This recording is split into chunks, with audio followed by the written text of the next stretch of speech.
Selamat datang pada tutorial pelaporan kinerja PNS tahun 2021. Suatu kesempatan yang baik dan luar biasa saya dapat sharing sedikit ke Bapak Ibu sekalian dan saudara-saudara terkait apa yang terjadi saat ini, yaitu dengan munculnya peraturan pemerintah terbaru terkait bagaimana seorang PNS harus merumuskan pekerjaannya, melaporkannya, dan menjadikan laporan tersebut sebagai salah satu syarat penting dalam proses administrasi kepegawaian. Nah, Bapak Ibu, sebagaimana yang kita ketahui saat-saat ini pemerintah tengah sibuk memberlakukan yang namanya penyederhanaan birokrasi. Nah, penyederhanaan birokrasi mengakibatkan munculnya berbagai hal. Salah satunya yang ingin saya bahas pada kesempatan kali ini adalah periode transisi, di mana pada tahun 2021 dengan munculnya SE BKN tahun 2022 sebagai tindak lanjut dari SE Menpan tahun 2021 terkait pelaporan kinerja PNS, seluruh PNS diwajibkan melaporkan kinerja atau yang selama ini kita ketahui sasaran kinerja atau kerja PNS menggunakan sistem yang mengintegrasikan antara sistem pelaporan sasaran kerja pegawai berdasarkan PP 46 tahun 2011 ke sistem pelaporan sasaran kinerja PNS berdasarkan Permenpan 8 tahun 2021. Kiranya tutorial singkat ini dapat bermanfaat bagi Bapak Ibu, saudara-saudari sekalian dalam pelaksanaan tugas maupun tanggung jawab maupun keseharian Bapak Ibu baik sebagai aparatur sipil negara maupun masyarakat pada umumnya. Terima kasih. Selamat menikmati. Tahapan pelaporan kinerja PNS tahun 2021 yang saya coba bahas di dalam pedoman kali ini ataupun tutorial kali ini, yakni untuk mengakomodir piloting project kenaikan pangkat tahun 2021. Sebagaimana Bapak Ibu ketahui sekalian, bahwa saat ini BKN tengah fokus mengimplementasikan sistem terbaru dalam menangani urusan kepegawaian, yaitu peralihan sistem lama SAPK menuju penggunaan secara menyeluruh proses administrasi kepegawaian menggunakan sistem informasi aparatur sipil negara atau yang kita kenal dengan singkatan CASN. Bapak Ibu, saat ini jikalau kita bicara tentang beberapa tahapan yang akan dapat Bapak Ibu lakukan sebagai pengelola kepegawaian baik di dalam tataran instansi maupun organisasi di mana Bapak Ibu bekerja, terdapat 3 tahapan sederhana yang ingin saya sarankan. Pertama, dimulai dari persiapan. Bapak Ibu dapat melakukan persiapan sebelum melakukan pelaporan kinerja PNS tahun 2021 dengan pertama, melihat kesiapan berkas ataupun bahan yang ada. Jikalau pertama Bapak Ibu telah memiliki SKP yang lama dalam format yang lama, dapat Bapak Ibu langsung rubah ke dalam format yang baru sebagaimana nanti akan saya tunjukkan dalam tutorial kali ini. Apabila Bapak Ibu belum memiliki SKP format yang lama, Bapak Ibu dapat memperhatikan berbagai kaidah maupun pola penyusunan sebagaimana telah diatur agar SKP-nya lebih berkualitas lagi dalam penyusunannya ke depannya. Kemudian kita masuk pada tahap pelaksanaan. Bapak Ibu, setelah Bapak Ibu sudah memastikan apakah memiliki SKP yang lama atau belum, Bapak Ibu akan masuk ke satu tahapan yang namanya tahapan pelaksanaan. Pada tahapan pelaksanaan ini selalu saya tekankan kepada semua pihak di setiap kesempatan yang ada bahwa kita harus memastikan adanya bahan dan alat. Sebelum menyusun sasaran kinerja pegawai, perlu Bapak Ibu ketahui sekalian bahwa sasaran kerja telah berubah menjadi sasaran kinerja.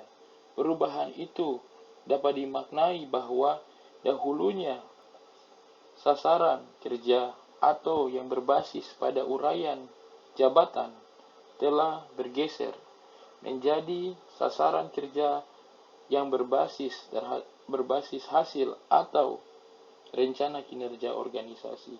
Karena itu, saya menyarankan pada tahap pelaksanaan Bapak Ibu mengumpulkan setiap bahan referensi dalam menyusun SKP. Dimulai pertama, Bapak Ibu harus mengumpulkan apa yang menjadi uraian jabatan atau uraian tugas jabatan dari PNS yang hendak dilaporkan kinerjanya atau SKP-nya untuk tahun 2021. Hal itu bersumber dari, pertama, bisa berasal dari hasil analisa jabatan dan analisa beban kerja dalam bentuk informasi jabatan, bisa juga berasal dari peraturan tentang struktur tata kerja dan organisasi instansi Bapak Ibu. Ada pula bahan lainnya Bapak Ibu. Sesungguhnya kita berbicara tentang uraian tugas jabatan seorang PNS. Secara resmi pemerintah telah merilisnya dalam berbagai regulasi terkait yang sering kita namai nomenklatur jabatan pegawai negeri sipil. Langkah kedua, Bapak Ibu dapat mulai menyusun SKP berdasarkan berbagai referensi yang sudah Bapak Ibu siapkan. Akan tetapi, menjadi berbeda pada pelaporan kinerja tahun 2021, di mana Bapak Ibu harus memulai mengaitkan antara uraian tugas dengan target kerja organisasi. SKP yang dahulunya Bapak Ibu hanya laporkan sebatas tugas pokok dan fungsi seorang pegawai, sekarang harus menjadi perwujudan dari pekerjaan seorang pegawai yang menjawab target serta program dari instansi di mana ia bekerja. Tahap terakhir yaitu evaluasi. Pada tahap ini, Bapak Ibu dapat kembali mengevaluasi hasil penyusunan sasaran kinerja pegawai. Khususnya jikalau kita berbicara dalam lingkup Bapak Ibu selaku pengelola kepegawaian, baik internal instansi atau SKPD yang ada, Bapak Ibu bisa menjadi pribadi yang kemudian mereview atau melihat kembali hasil penyusunan SKP dari pegawai di lingkungan Bapak Ibu, ataupun jikalau Bapak Ibu berada pada instansi pengelola kepegawaian seperti BKD, BKPP maupun BKPSDM, Bapak Ibu dapat menjadi pihak-pihak yang kemudian mereview atau melihat kembali berbagai sampel SKP yang ada yang telah disusun oleh pegawai dari berbagai SKPD yang ada, dan Bapak Ibu sekalian dapat menjadikan hal tersebut sebagai salah satu tolak ukur sebagaimana diatur dalam peraturan pemerintah bahwa sesungguhnya sebagai seorang pengelola pegawai dan juga sebagai pihak yang bertanggung jawab terhadap kepegawaian di setiap instansi, Bapak Ibu mengambil peran sebagai seorang pengelola kinerja. Karena itu sangat penting Bapak Ibu untuk betul-betul memahami dan mengetahui tahapan pelaporan kinerja tahun 2021 di masa transisi ini. Masuk pada hal berikut, yaitu strategi pengimplementasian pelaporan sasaran kerja dan kinerja pegawai tahun 2021. Lesson learned. Artinya apa? Kita belajar dari pengalaman. Pada piloting KP pertama di Papua dilaksanakan pada Kabupaten Mimika di periode kenaikan pangkat bulan April tahun 2022. Banyak hal yang dapat kita pelajari dari pengimplementasian, penggunaan CASN dan format laporan kinerja terbaru, khususnya tahun 2021. Hal pertama yang perlu kita cermati bersama bahwa CASN tidak memungkinkan adanya perbaikan data ketika suatu data usul sudah dikirim kepada kantor regional BKN Jayapura. Hal itu merupakan standar operasional prosedur terbaru dalam penggunaan aplikasi ini. Karenanya, secara khusus, saya menyarankan kepada Bapak Ibu yang menjadi piloting project penggunaan CASN tahun 2022, khususnya 7 kabupaten yang menjadi pilot project periode kenaikan pangkat berikutnya, agar benar-benar memperhatikan kualitas data dari para PNS yang hendak diusulkan kenaikan pangkatnya.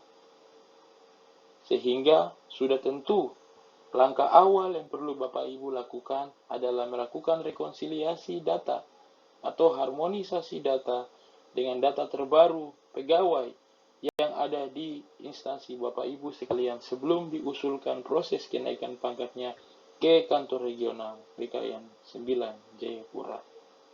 Langkah kedua, sehubungan dengan pengimplementasian pelaporan sasaran kerja dan kinerja pegawai tahun 2021, saya menyarankan Bapak Ibu belajar dari pengalaman Kabupaten Mimika dengan menjadikan BKP SDM, BKPP, maupun instansi secara khusus yang mengelola kepegawaian di lingkup instansi Bapak Ibu sebagai instansi yang membina SKPD di lingkungannya. Sebagaimana pelajaran kita dapat cermati dari pengalaman Kabupaten Mimika, mereka secara khusus membina setiap SKPD dan memampukan setiap SKPD untuk menyusun SKP menggunakan format yang terbaru, terutama pada format di mana terjadi peralihan ini. Saya rasa ini merupakan satu hal yang luar biasa yang dapat Bapak Ibu lakukan, karena sesungguhnya pekerjaan yang Bapak Ibu lakukan mengharuskan adanya kerjasama, kerja tim.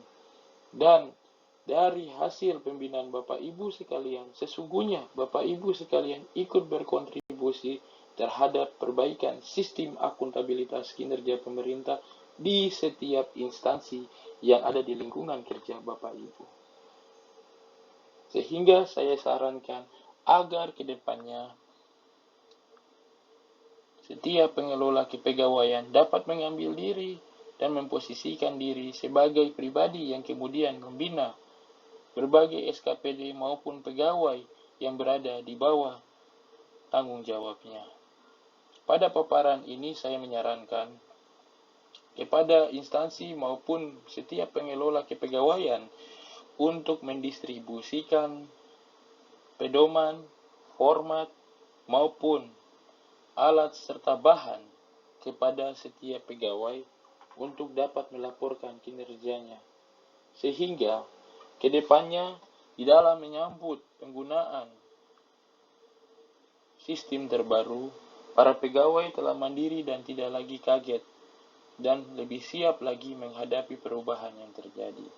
Setelah BKD, BKPP maupun BKP SDM melakukan distribusi bahan dan alat kepada SKPD terkait, SKPD kemudian diarahkan, dibina, dan dibimbing untuk mengisi dan melaporkan sasaran kinerja pegawai berdasarkan format dan pedoman yang ada khusus untuk tahun 2021. Setelah itu, dari hasil pembinaan tersebut diharapkan BKD, BKPP maupun BKP SDM dapat menjadi instansi yang mampu menyusun SKP-nya sendiri. Dan dalam hal ini, BKD, BKPP maupun BKP SDM akan mengambil posisi sebagai reviewers atau yang akan memonitoring hasil penyusunan SKP tersebut sebagai syarat kenaikan pangkat.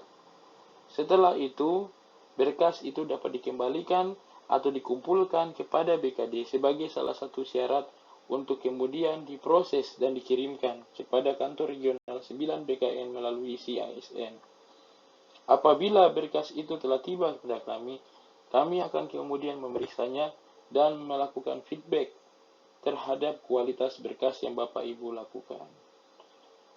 Sebagai pertimbangan, dengan besaran beban kerja setiap BKD untuk mengeksekusi atau memproses besarnya jumlah kuota kenaikan pangkat atau banyaknya pegawai yang naik pangkat, saya lebih menyarankan BKD ataupun BKP SDM ataupun BKPP mengambil posisi sebagai instansi yang kemudian membina SKPD yang berada di lingkup ruang tugasnya.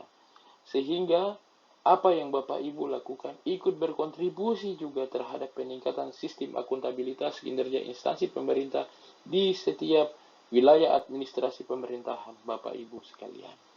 Kira-kira mungkin hal itu yang dapat saya share terkait lesson learn piloting kenaikan pangkat pertama yang terjadi di Kabupaten Mimika pada bulan April tahun 2022.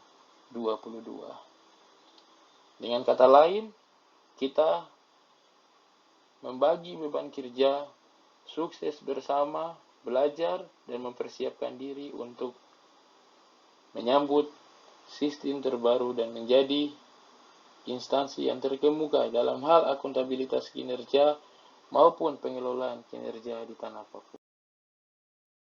Berkas pelaporan kinerja PNS tahun 2021 berdasarkan SE Kepala BKN nomor 1 tahun 2022. Pada tahun 2021 adalah masa transisi di mana Bapak Ibu diharuskan melakukan pengintegrasian antara dua sistem penilaian kinerja PNS yang berbeda, yakni sistem penilaian sasaran kerja PNS berdasarkan PP 46 tahun 2011 ke sistem penilaian kinerja pegawai negeri sipil berdasarkan PP 30 tahun 2019 atau juknisnya yang kita ketahui dengan nama Permenpan nomor 8 tahun 2021. Berkas pertama yang Bapak Ibu perlu siapkan yakni dokumen SKP atau sasaran kerja menggunakan PP 46 tahun 2011 untuk melaporkan sasaran kerja PNS periode Januari sampai dengan Juni. Dokumen kedua yakni dokumen sasaran kinerja pegawai yang disusun berdasarkan Permenpan 8 tahun 2021 untuk melaporkan SKP periode Juli sampai dengan Desember tahun 2021. Penggunaan kedua format ini kemudian diintegrasikan di dalam dua lembar yang dinamakan dokumen pengintegrasian penilaian kinerja PNS periode Januari sampai dengan Juni dan Juli sampai dengan Desember. Kedua dokumen pengintegrasian itu kemudian disatukan di dalam satu lembar dokumen yang dinamakan integrasi penilaian kinerja PNS yang menyimpulkan dan menggabungkan dua jenis pelaporan itu ke dalam rentang nilai berdasarkan Permenpan 8 tahun 2021 atau yang dinamakan lembar pengintegrasian antara penilaian periode pertama Januari sampai dengan Juni tahun 2021 dengan pengintegrasian ke pelaporan kinerja bulan Juli sampai dengan Desember tahun 2021. Serta bagian terakhir dari berkas itu yakni laporan dokumen kinerja tahun 2021 yang kemudian akan menjadi cover dari pelaporan kinerja PNS yang Bapak Ibu kumpulkan sebagai berkas pelaporan kinerja tahun 2021. Terdapat beberapa ketentuan teknis terkait penanggalan maupun prinsip-prinsip pengisian SKP tahun 2021 berdasarkan SE Menpan nomor 3 tahun 2021. Pertama, terkait penilaian. Penilaian SKP periode 1 menggunakan format lama ditetapkan rencana SKP-nya pada hari kerja pertama bulan Januari tahun 2021 atau paling lambat akhir bulan Januari tahun 2021. Sedangkan penilaiannya ditetapkan pada bulan Juli tahun 2021 atau akhir bulan Juli tahun 2021. Sedangkan penilaian kinerja PNS periode kedua menggunakan SKP format Permen 8 tahun 2021 ditetapkan rencana kerjanya pada hari kerja pertama di bulan Juli tahun 2021. Sedangkan untuk penetapan penilaiannya dilakukan pada bulan Januari tahun 2022 atau paling lambat akhir Januari tahun 2022. Sedangkan untuk penilaian integrasinya ditetapkan periode pertama Januari-Juni ditetapkan sama dengan periode penilaian untuk SKP periode pertama. Sedangkan untuk penetapan integrasi periode kedua ditetapkan sama dengan penilaian periode kedua. Sedangkan untuk lembar pengintegrasian antara periode pertama dan periode kedua, menurut SE Menpa nomor 3 tahun 2021, dinyatakan bahwa pengintegrasian tersebut ditetapkan di bulan Februari tahun 2022. Adapun beberapa prinsip dasar. Salah satu prinsip dasarnya yakni tentang jabatan fungsional tertentu yang diakomodir angka kreditnya di dalam SKP tahun 2021, yakni pada SKP periode pertama, yakni SKP berdasarkan PP 46 tahun 2011 atau Perka BKN nomor 1 tahun 2013. Sehingga saya menyarankan Bapak Ibu menginput semua kebutuhan angka kredit yang dibutuhkan dalam pemrosesan syarat administrasi kenaikan pangkat maupun administrasi kepegawaian lainnya yang berhubungan dengan kewajiban seorang jabatan fungsional tertentu untuk mengumpulkan angka kreditnya dilaporkan pada SKP format lama, yakni periode pertama Januari sampai dengan Juni tahun 2021. Berdasarkan logika penilaian kinerja PNS, penilaian dilakukan seyogianya setelah PNS tersebut berkinerja, sehingga apa yang dinyatakan di dalam peraturan sudah seturut dengan logika penilaian kinerja PNS yang seharusnya. Adapun saya mengingatkan kembali kepada Bapak Ibu sekalian untuk mencermati ketentuan penanggalan ini dengan hati-hati dan dengan secermat mungkin, sehingga meminimalisir kesalahan teknis dalam penyusunan maupun pelaporan kinerja PNS di tahun 2021. Berikut ini adalah contoh lampiran laporan dokumen kinerja PNS tahun 2021 yang kemudian akan menjadi lembar pertama atau judul cover laporan dokumen kinerja PNS tahun 2021. Berikut ini adalah dokumen berikutnya, yakni lembar kedua dan lembar ketiga yang disusun berdasarkan Perka BKN nomor 1 tahun 2013 atau SKP berdasarkan PP 46 tahun 2011. Lembar kedua adalah lembar sasaran kerja PNS, sedangkan lembar ketiga adalah lembar penilaian kerja PNS.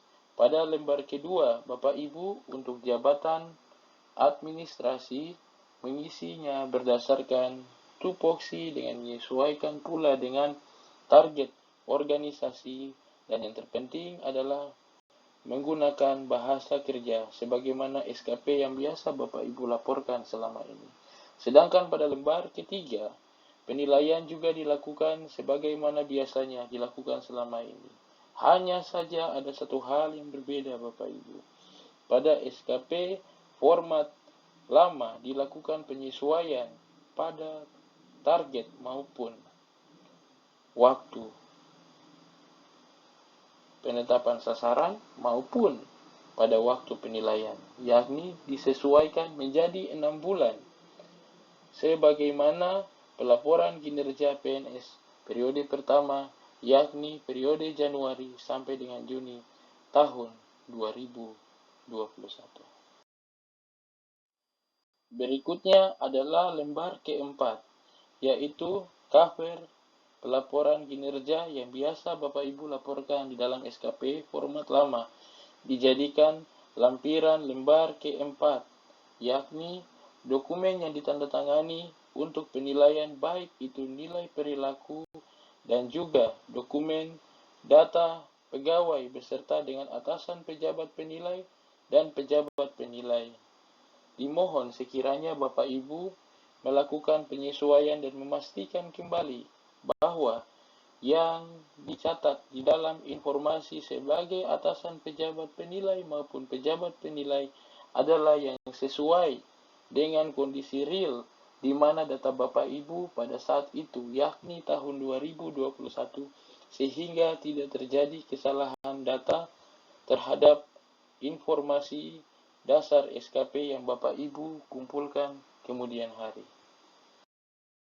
Masuk ke periode SKP bulan Juli sampai dengan Desember tahun 2021, yakni lembar dokumen sasaran kinerja pegawai atau rencana kerja yang Bapak Ibu kemudian adopsi dari rencana kerja SKP periode pertama yang kemudian dirubah bahasanya atau prinsip penyusunannya sesuai dengan ketentuan Permenpan 8 tahun 2021. Sesungguhnya untuk lembar penyusunan SKP berdasarkan Permen 8 terbagi 3 format utama khusus untuk perencanaan, yakni yang dikhususkan untuk pejabat administrasi atau staf atau struktural dan pejabat pimpinan tinggi atau JPT, dan juga format yang dikhususkan untuk pejabat fungsional.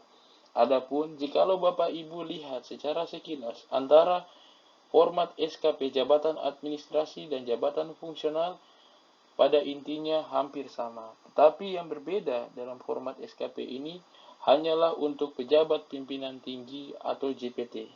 Karena sesungguhnya untuk SKP jabatan pimpinan tinggi murni merupakan perwujudan dari perjanjian kinerja dari setiap instansi.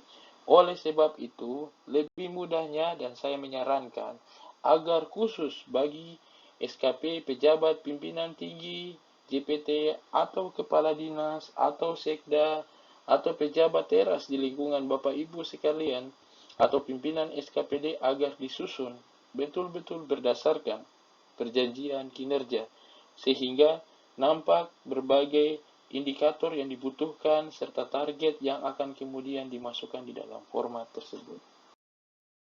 Lembar berikutnya yaitu lembar ke-6, yakni dokumen penilaian capaian sasaran kinerja pegawai dan dokumen penilaian kinerja. Lembaran penilaian ini sesungguhnya membandingkan antara target dan capaian, sebagaimana yang dahulunya Bapak Ibu lakukan pada penilaian SKP periode pertama Januari sampai dengan Juni. Hanya saja ada 2 penilaian yang berbeda, yakni untuk jabatan pimpinan tinggi dengan jabatan administrasi maupun fungsional. Perbedaan mencolok adalah dinilai tingginya SKP jabatan pimpinan tinggi apabila ia betul-betul berasal dari perjanjian kinerja, sedangkan jikalau bukan berasal dari perjanjian kinerja, maka nilainya akan biasa-biasa saja. Sedangkan untuk pejabat administrasi atau fungsional, penilaiannya tetap berbasis kuantitas, perbandingan antara target yang telah ditetapkan dengan hasil yang dilaporkan. Dokumen pengintegrasian antara penilaian prestasi kerja bulan Januari sampai dengan Juni tahun 2021. Pada format ini dilaporkan pengintegrasian antara nilai yang Bapak Ibu peroleh pada pelaporan SKP tahun 2021 periode pertama yang kemudian diintegrasikan menggunakan sistem pelaporan kinerja PNS menggunakan rentang nilai yang sudah sesuai dengan Permen 8 tahun 2021.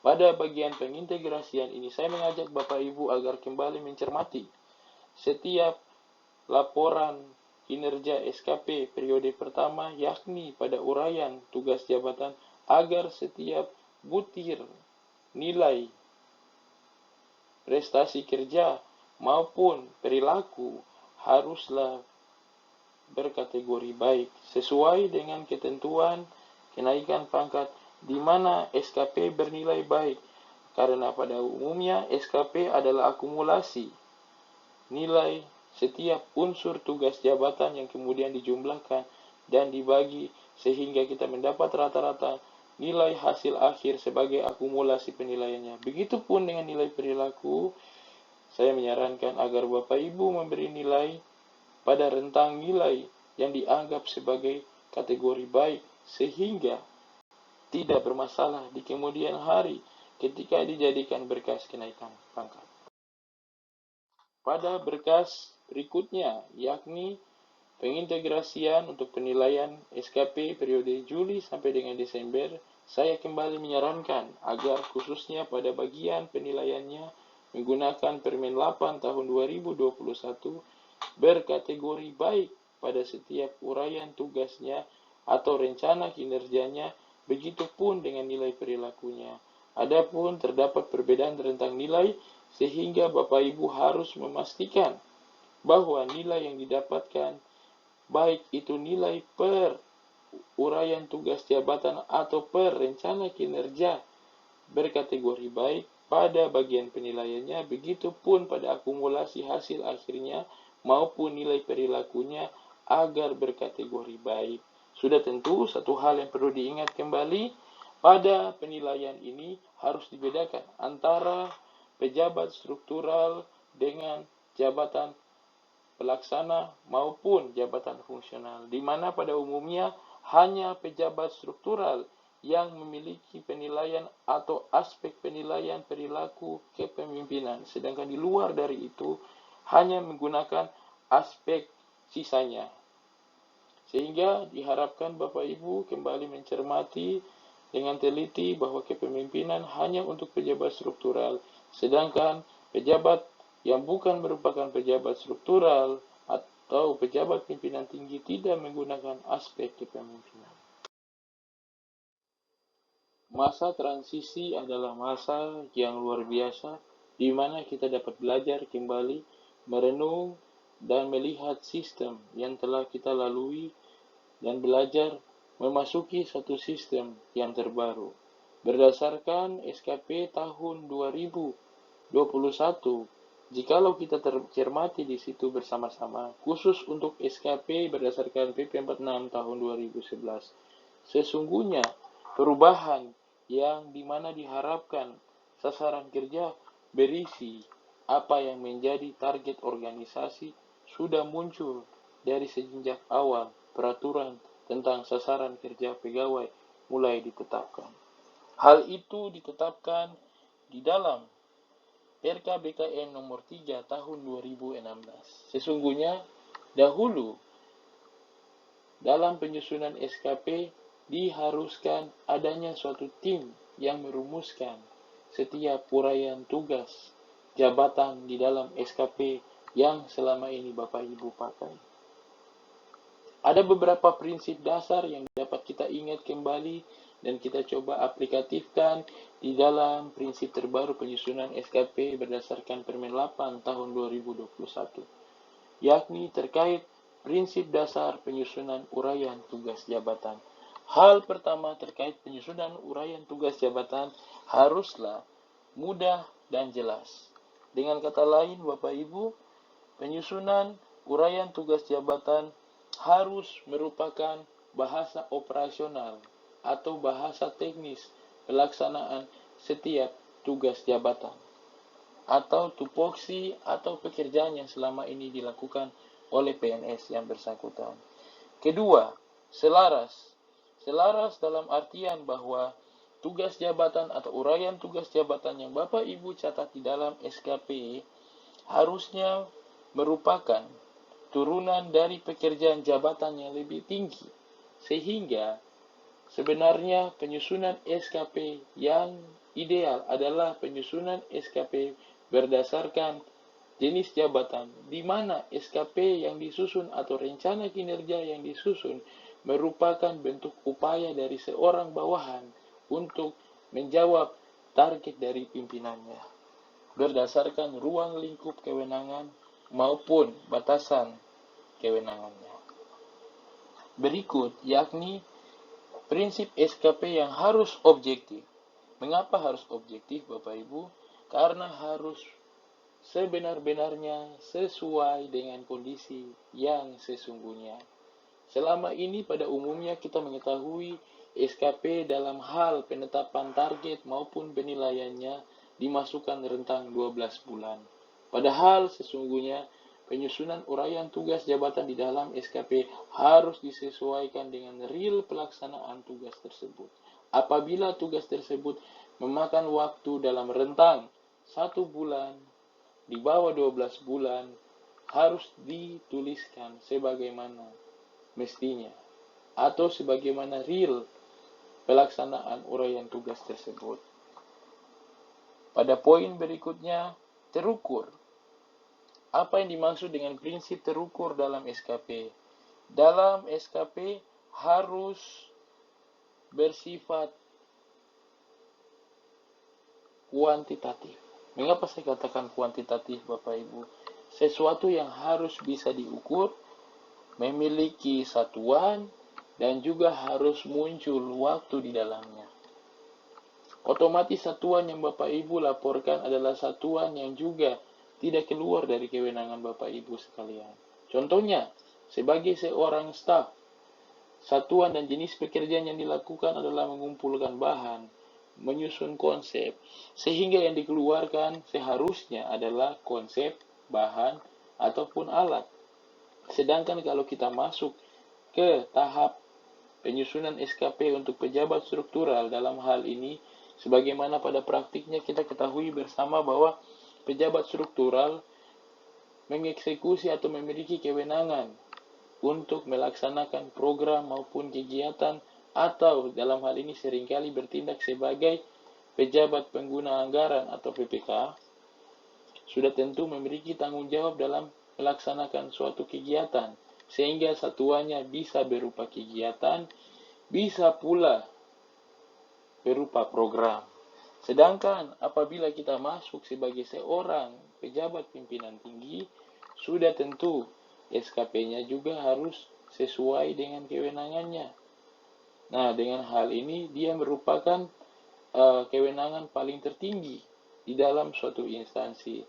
Secara sederhananya dapat Bapak Ibu lihat pada paparan saya selanjutnya. Sedangkan SKP juga haruslah SKP yang transparan. Mengapa saya katakan transparan?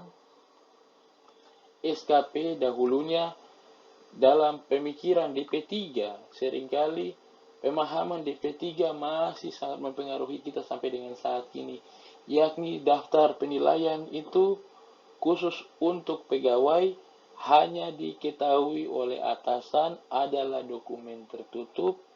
Sesungguhnya tidak demikian, Bapak Ibu. SKP wajib diketahui bukan hanya sekedar oleh atasan atau minimal oleh satu unit kerja tersebut, sehingga jelas di dalamnya Bapak Ibu adanya pembagian tugas, pembagian beban kerja, sehingga kita sebenarnya di dalam organisasi tidak ada lagi yang namakan ada yang tidak ada pekerjaan, ada yang ada pekerjaan. Mengapa hal tersebut terjadi? Karena belum ada pembagian beban kerja yang merata. Oleh sebab itu, sesungguhnya SKP harus menjadi salah satu acuan pembagian kerja yang merata antar setiap jabatan, antar setiap pegawai yang ada di setiap unit kerja dalam melaksanakan keseharian maupun tugas jabatannya. Kemudian prinsip terakhir, SKP haruslah dinamis. SKP harus terus disempurnakan. Berbicara tentang penyempurnaan SKP, hal ini sudah tentu sesuai juga dengan tupoksi kami kantor regional 9. Kami di dalam kegiatan pengawasan maupun pengendalian seringkali kami melakukan yang nama monitoring dan evaluasi terhadap SKP. Di sana kami melihat apakah SKP yang Bapak Ibu pada instansi atau SKPD sudah disusun sesuai dengan ketentuan ataupun kaidah-kaidah yang berlaku. Hal yang sama sebenarnya Bapak Ibu dapat praktekkan di dalam ruang lingkup yang lebih sempit di setiap instansi, di mana subak kepegawaian atau minimal satu orang di setiap unit kerja bertindak sebagai seorang yang memonitoring atau memastikan bahwa SKP tersusun secara periodik dan juga dapat menjadi salah satu acuan kerangka pelaporan yang kemudian berdampak terhadap ketercapaian sasaran kinerja instansi di lingkup Bapak Ibu sekalian.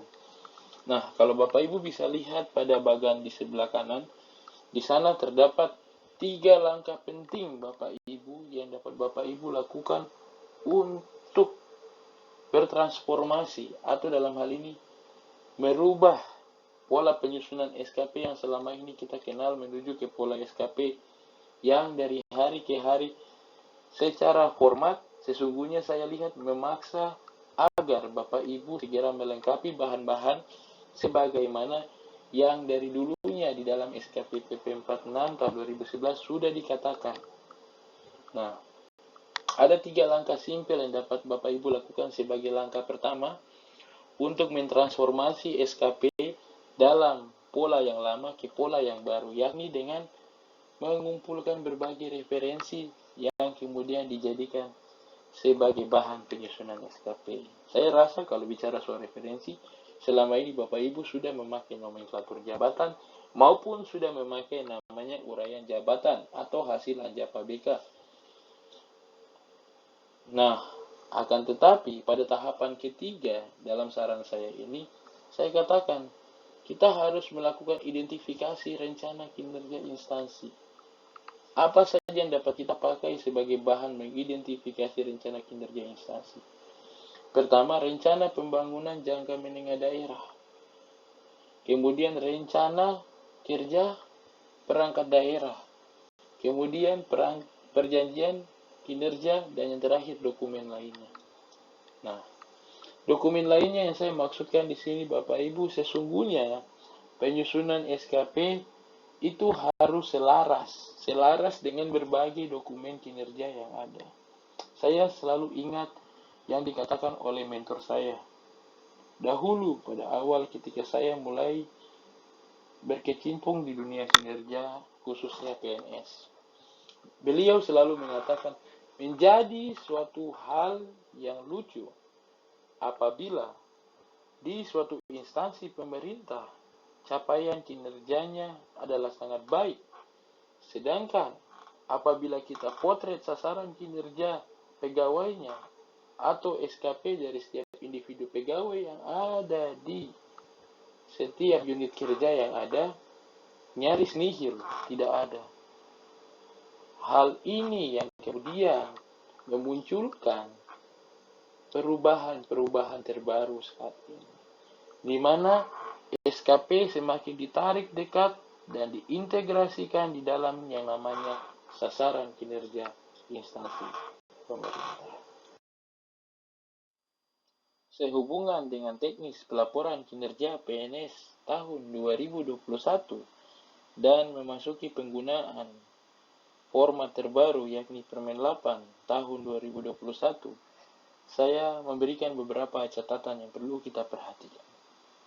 Pertama, dokumen yang wajib dimiliki oleh Bapak Ibu sebagai bahan untuk penyusunan SKP yakni uraian tugas jabatan yang bisa diambil dari berbagai dokumen terkait. Sebagai contoh, bisa diambil pula dari nomenklatur jabatan yang ada di dalam peraturan, bisa pula diambil dari peraturan struktur tata kerja organisasi maupun aturan kelembagaan internal instansi Bapak Ibu sekalian. Sedangkan hal yang wajib dimiliki oleh Bapak Ibu juga adalah peraturan yang mengatur tentang nomenklatur jabatan itu sendiri. Karena sesungguhnya sebelum muncul berbagai nomenklatur jabatan di daerah yang kita sebut Perda maupun peraturan instansi daerah tentang nomenklatur jabatan di setiap instansi yang ada induknya yang seringkali menjadi rujukan penyusunan ANJAP dan ABK. Dalam hal ini, untuk jabatan fungsional umum atau pelaksana atau staf seringkali merujuk dari Permenpan 41 tahun 2018. Sedangkan kalau untuk jabatan fungsional tertentu seringkali merujuk dari setiap peraturan Menpan terkait jabatan fungsional itu sendiri. Nah, sedangkan untuk pejabat pimpinan tinggi, khususnya untuk SKP tahun 2021 periode kedua, wajib merupakan SKP berbasis perjanjian kinerja. Mengapa saya katakan demikian Bapak Ibu? Karena di dalam formatnya ada kolom yang dinamakan sasaran strategis, ada kolom yang dinamakan target. Sasaran strategis itulah yang menjadi rencana kinerja Bapak Ibu selaku JPT, sedangkan targetnya juga dan satuannya diambil dari yang namanya indikator kinerja utama dari setiap perjanjian kinerja selaku jabatan pimpinan tinggi. Sedangkan satu hal yang dapat Bapak Ibu jadikan rujukan penyusunan SKP terkait nomenklatur jabatan maupun sumber data, yakni di setiap instansi ada yang namanya jaringan dokumentasi hukum atau yang seringkali mereka sebut JDIH, atau yang seringkali kalau kami di internal BKN khusus terkait jabatan atau yang kelas jabatan kita mengenal yang namanya aplikasi Sikejap yang dapat diakses di www.sikejap.bkn.go.id. Dalam aplikasi itu Bapak Ibu dapat melihat nomenklatur beserta dengan kelas-kelas jabatan. Khusus untuk dokumen terkait STUK atau struktur organisasi tata kerja, setiap instansi pasti sudah memilikinya. Khusus untuk lingkup kabupaten ditetapkan di Perbuk. Kalau untuk lingkup provinsi ditetapkan di peraturan gubernur. Secara khusus, kalau kita mau yang lebih luasnya lagi terkait dengan akuntabilitas kinerja dari seorang pejabat struktural, yang kita tahu di dalamnya ada pejabat administrator, di dalamnya ada pejabat pengawas. Bapak Ibu juga dapat merujuk pada PP 11 tahun 2017, khususnya pada bagian pasal 51 dan seterusnya. Di situ ada berbicara tentang akuntabilitas jabatan. Di situ sudah terpotret jelas batas kewenangan dari jabatan administrasi atau jabatan struktural yang ada di setiap instansi pemerintah. Nah, kemudian kita melangkah pada tahapan teknis untuk penyusunan SKP periode kedua tahun 2021. Di sini saya catat beberapa hal. Pertama yaitu hasil identifikasi uraian tugas. Nah, setelah Bapak Ibu sudah mengidentifikasi sebenarnya tugas pokok dari jabatan seorang PNS itu apa, kita langsung masukkan di SKP periode pertama. Sudah otomatis ketika kita pindahkan dari yang namanya nomenklatur jabatan, bentuknya pasti dalam bahasa kerja. Nah, akan tetapi menjadi masalah yang paling berat ketika bahasa kerja itu harus kita rubah menjadi bahasa hasil. Bahasa hasil itu sesungguhnya Bapak Ibu harus berhati-hati. Hasil pekerjaan juga ditentukan dengan yang namanya kinerja jabatan. Setiap jabatan bisa menghasilkan pekerjaan berdasarkan batasan kewenangannya. Dengan kata lain, harus berbeda antara SKP tiap jenjang jabatan yang ada. Kecuali SKP jabatan fungsional. Karena untuk SKP jabatan fungsional sudah diatur dengan jelas di dalam nomenklaturnya terkait jenis pekerjaan atau subkegiatan yang dilakukan maupun satuan dari kegiatan yang dilakukan. Nah, pada momen yang sama ini juga saya ingin kembali menyerukan dan mengingatkan Bapak Ibu bahwa SKP seorang jabatan fungsional seharusnya hampir menyamai atau serupa dengan perolehan angka kredit yang diperolehnya di laporan PAK-nya. Itu untuk langkah pertama. Kita masukkan di bahasa kerja untuk format pertama SKP Januari-Juni dan bahasa kinerja untuk SKP periode kedua yaitu Juli sampai Desember. Sedangkan langkah berikutnya adalah tentukan besaran target dan satuan. Disinilah kita akan menjawab mengapa harus ada yang namanya rencana kinerja instansi pemerintah di dalamnya. Target pekerjaan, bahkan yang mereka bilang pada SKP ke depannya, baik berdasarkan Permen 8 maupun Permen 6, kita tahu yang namanya inisiatif strategis, atau dengan kata lain, instruksi dari pimpinan. Jadi SKP bukan lagi memuat uraian tugas tok, tapi ke depannya SKP juga bisa memuat yang namanya apa? Perintah pimpinan. Perintah pimpinan itu bahkan bisa di luar dari tupoksi Bapak Ibu sekalian.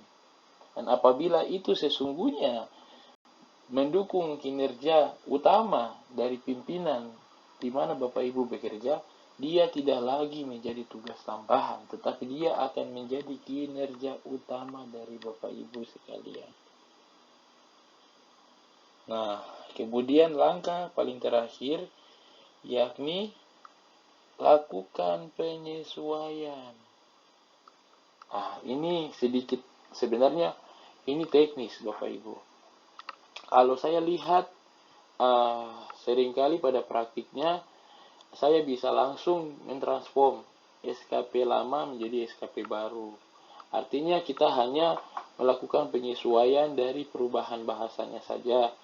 Nah, akan tetapi sebenarnya Bapak Ibu, secara logika bahasa kinerja atau pemahaman kinerja, kita bisa bilang salah satu fungsi atau butir perjanjian kinerja atau rencana kinerja atasan atau tupoksi organisasi, kita sebagai bawahan, kita dapat membuat sebanyak-banyaknya atau semampu kita berdasarkan batas kewenangan, batas uraian tugas kita untuk mewujudkan target tersebut. Sebagai contoh, kalau kita masuk di SKP format yang baru, di situ ada namanya kolom kedua, yaitu rencana kinerja atasan langsung atau unit kerja. Bapak Ibu dapat masukkan satu saja di situ, butir yang berdasarkan indikator kinerja atasan langsung atau sasaran strategis yang dimasukkan dalam bahasa kinerja di kolom kedua. Sedangkan pada rencana kinerja Bapak Ibu sekalian bisa lebih dari satu. Itu menunjukkan apa Bapak Ibu? Usaha yang Bapak Ibu lakukan untuk mencapai keinginan atasan mungkin dibagi berdasarkan aspek, dibagi berdasarkan tahapan suatu pekerjaan, bisa lebih dari satu. Jadi tidak wajib satu rencana kinerja atasan langsung, hanya satu saja rencana kinerjanya. Atau bisa sebaliknya Bapak Ibu, apabila Bapak Ibu sudah menyusun sekian banyak uraian tugas jabatan, sesungguhnya dari bahasa kinerjanya bisa disatukan kemudian di SKP format kedua, khususnya pada rencana kinerja Bapak Ibu. Kita cara menyatukannya bagaimana Bapak Ibu? Lihat dulu substansinya. Apakah substansinya sama? Dalam hal ini uraian tugas. Karena kita bicara uraian tugas, sebenarnya kita juga bicara prosedur.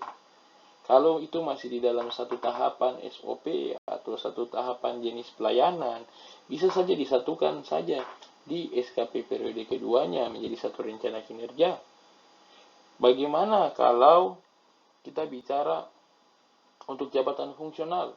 Ya, tidak jadi masalah Bapak Ibu, karena yang menjadi target, mengapa uraian tugas dibanyakkan, bahkan mungkin ditambah targetnya, atau mungkin kuantitasnya diatur sedemikian rupa, hanyalah demi untuk memperoleh angka kredit.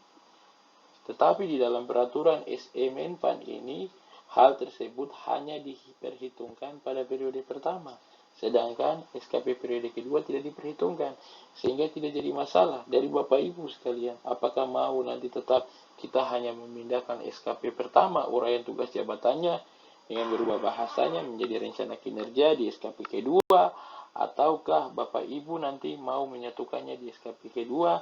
Kan pertama bisa dilihat berdasarkan substansinya yang sama, atau bisa juga dilihat kalau satuannya sama bisa disatukan, tergantung dari Bapak Ibu sekalian.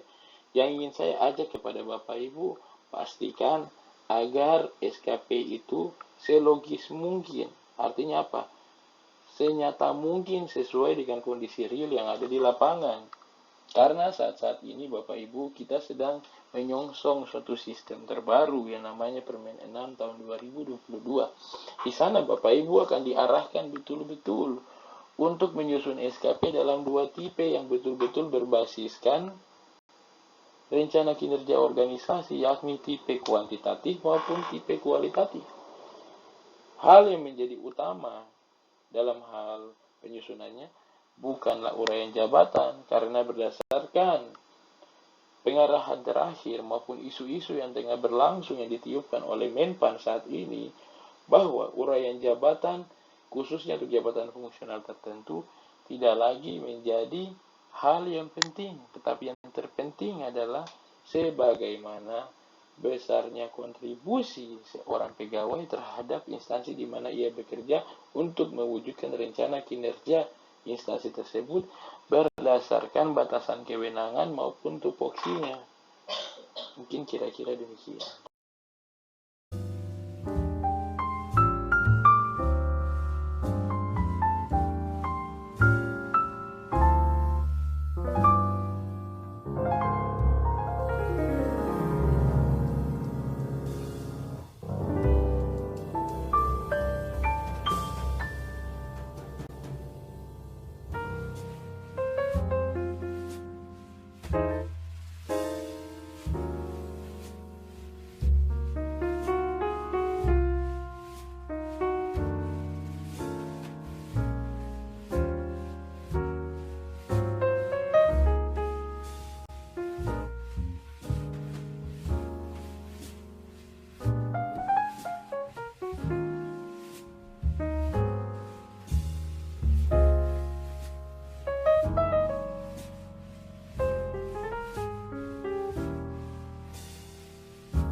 Formulir rencana SKP periode Januari sampai dengan Juni tahun 2021. Nah, pada bagian ini saya memberikan satu catatan penting, yakni pembagian terhadap waktu dan juga kuantitas, yakni aspek target Bapak Ibu. Nah, khusus untuk kasus apabila Bapak Ibu telah memiliki SKP yang lama dan ingin memasukkan ke dalam format laporan SKP tahun 2021, ya pertama yang perlu dilakukan yakni dengan membagi dulu target waktunya yang dahulu kita mungkin tulis 12 menjadi 6 bulan untuk pelaksanaannya. Sedangkan untuk target kuantitasnya juga dapat dibagi dua. Tetapi saya tidak sarankan untuk jabatan fungsional. Karena apa Bapak Ibu? Kalau kita simak di SE Menpa nomor 3 di situ dikatakan untuk jabatan fungsional, angka kredit yang diakomodir di dalam pelaporan SKP tahun 2021 yakni SKP periode pertama dalam format PP 46 tahun 2011 atau RKBKN 1 2013. Di situ untuk kuantitasnya tetap Bapak Ibu masukkan untuk jabatan fungsional sesuai dengan angka kredit yang hendak dilaporkan. Nah, sedangkan pada paparan sebelumnya sudah saya sampaikan, yakni pada periode kedua dapat kita sesuaikan kembali. Apakah nanti Bapak Ibu mau gabung atau bagaimana, di rencana kinerjanya nanti Bapak Ibu dapat sesuaikan. Nah, itu untuk jabatan fungsional catatannya. Tapi di situ saya sudah berikan 3 catatan Bapak Ibu.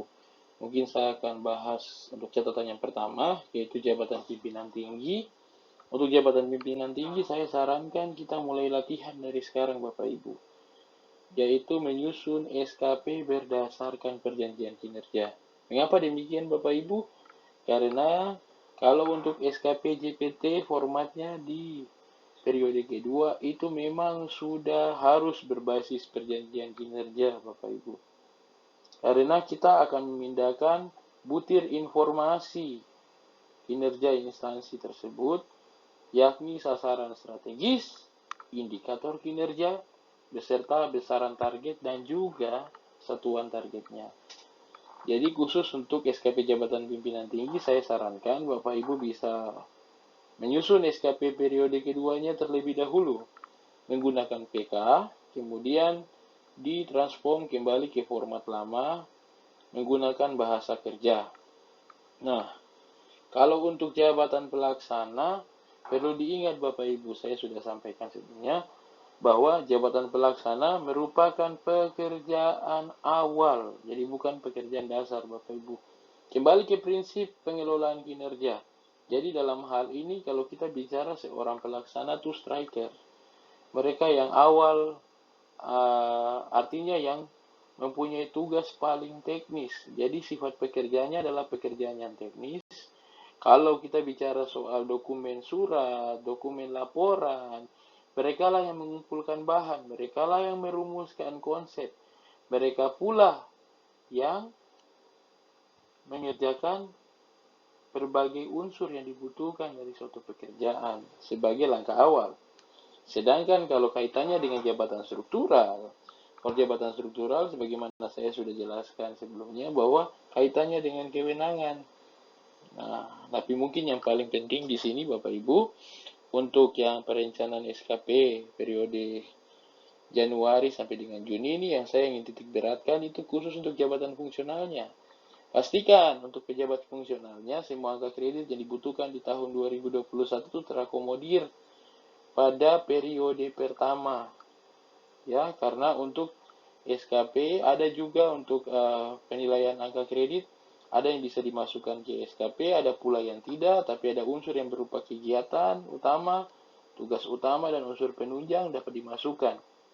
Dan yang paling penting Bapak Ibu, pastikan kembali mulai dari setiap aspeknya, uraian tugasnya sudah sesuai dengan kaidah yang berlaku, kuantitasnya maupun targetnya, target yang bisa diukur, dan juga waktunya di situ ditaruh 6 bulan saja Bapak Ibu sebagaimana biasanya. Berbicara tentang format pengukuran, begitu pula untuk SKP yang nanti periode kedua sama. Kalau kita bicara terkait kaitannya dengan event piloting KP atau kenaikan pangkat, sudah tentu kaitannya dengan ketentuan kenaikan pangkat di mana nilai harus berkategori baik. Kalau kita bicara untuk aspek penilaian, ingat kembali mungkin ada beberapa catatan penting. Di situ salah satunya nilai per butir ya Bapak Ibu. Yang saya maksudkan per butir adalah setiap butirnya ini Bapak Ibu. Setiap butir uraian tugas jabatan nilainya harus berkategori baik. Begitu pula ketika nilai ini berkategori baik, dan kemudian akhirnya akumulasinya di nilai prestasi kerja, dia akan jadi baik.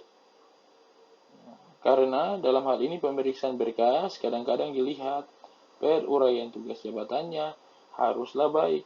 Terus satu lagi, untuk masalah formatnya. Apalagi yang memasukkan anggaran dalam SKP. Kalau memasukkan anggaran dalam SKP, bisa nanti dirubah. Jadi di rumusnya di Excel, di mana bukan lagi dibagi per 3 aspek atau aspek di luar biaya, tapi juga dibagi berdasarkan biaya. Tapi pada umumnya, sepengetahuan saya yang biasa saya monef, biasanya tidak ada kalau untuk aspek biaya. Jadi nanti dimasukkan saja sesuai dengan sebagaimana biasanya, hanya saja pastikan setiap target hasilnya merupakan nilai berkategori baik.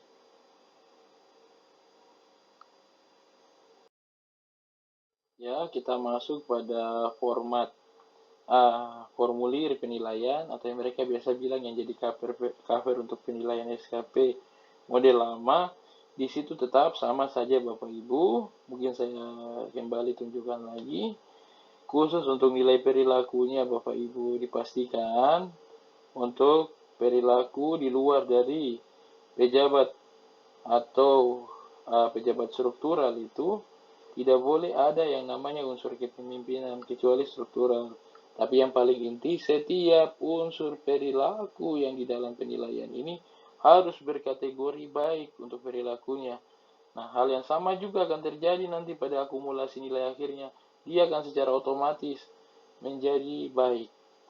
Kemudian, terkait dengan berkas yang di sebelah, ini adalah contoh untuk piloting KP pertama di Timika, di mana kami mendapat sampel langsung dari kantor pusat, di mana pada instansi lainnya, dalam hal ini contoh di Provinsi Aceh, Nagro Aceh Darussalam, di sana mereka melampirkan yang namanya lampiran hasil penilaian perilaku. Jadi Bapak Ibu bisa tergantung dari Bapak Ibu sekalian apakah mau langsung dimasukkan di dalam format SKP untuk nilai perilakunya, atau nanti mau dibuat ada format terpisah untuk nilai perilakunya, ya tergantung dari Bapak Ibu sekalian. Tetapi pada intinya, untuk SKP periode Januari sampai Juni dilaporkan seturut dengan juknis pelaporan SKP yang lama, yaitu PP 46 dan Perka 1 tahun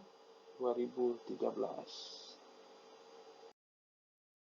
Masuk pada lembar cover atau lembaran akhir untuk penilaian SKP periode pertama. Di situ ada tabel, Bapak Ibu bisa lihat pada paparan, yaitu tentang jabatan pejabat penilai, atasan pejabat penilai. Saya khususkan di sini karena kita berbicara tentang piloting KP untuk Papua, saya ambil sampling atau saya ambil uraian penjelasan yang ada di dalam SE1 BKN yang ruang lingkupnya adalah pemerintah daerah.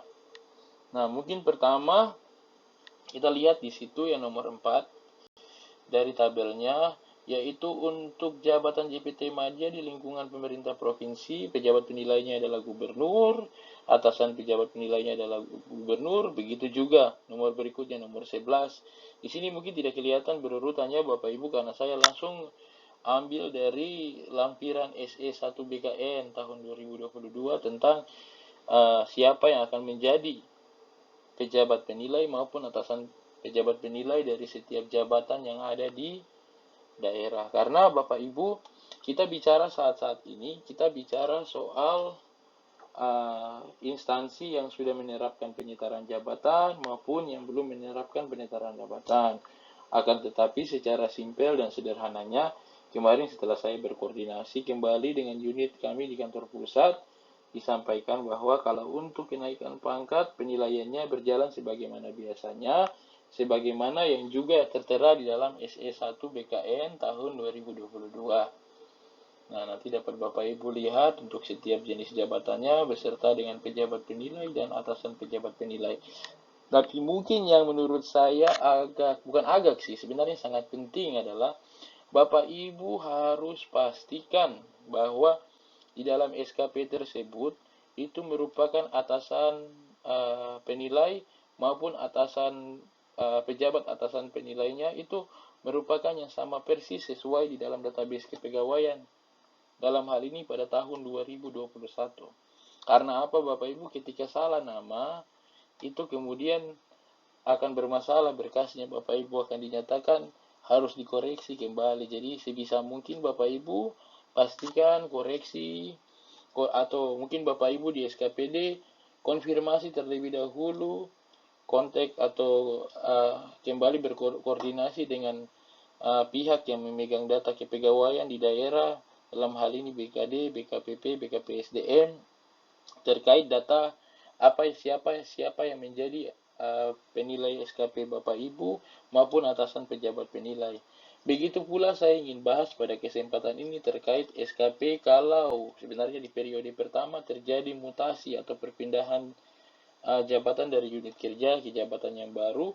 Di unit yang baru kita tetap menerapkan prinsip awalnya, yaitu kita membuat SKP di tempat yang lama, sedangkan kita dinilainya di tempat yang baru. Jadi seolah-olah kita membuat SKP awal tahun itu adalah dengan target 6 bulan, sedangkan nanti pada kurun waktu di mana terjadi mutasi di antara bulan Januari sampai dengan Juni, di tengah-tengahnya terjadi mutasi kepegawaian, Bapak Ibu pada targetnya kemudian akan disesuaikan kembali targetnya.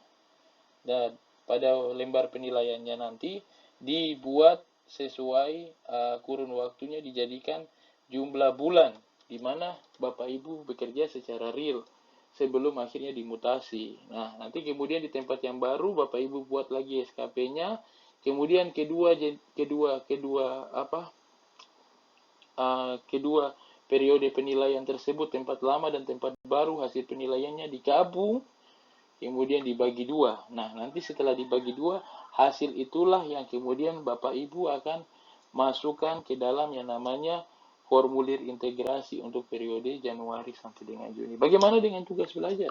Ya, tetap kita pakai format yang lama untuk tugas belajar, yaitu kita tidak menulis yang namanya uraian jabatan sebagaimana SKP pada umumnya, tetapi kita mengkonversi yang namanya IPK, indeks prestasi kumulatif, yang artinya perolehan nilai selama menjalankan tugas belajar itu kita konversi menjadi nilai SKP.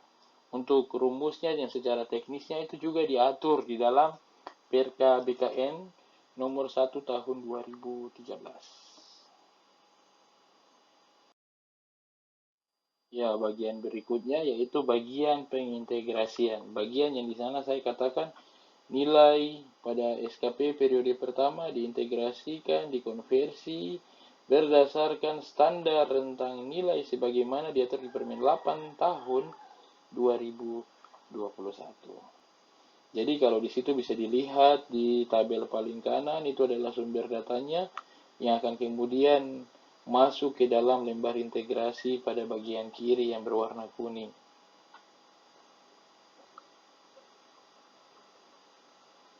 Nah, selain kita tadi bahas tentang, kalau bisa dilihat di atas ada catatan pentingnya, kita bahas tentang nilai haruslah berkategori baik.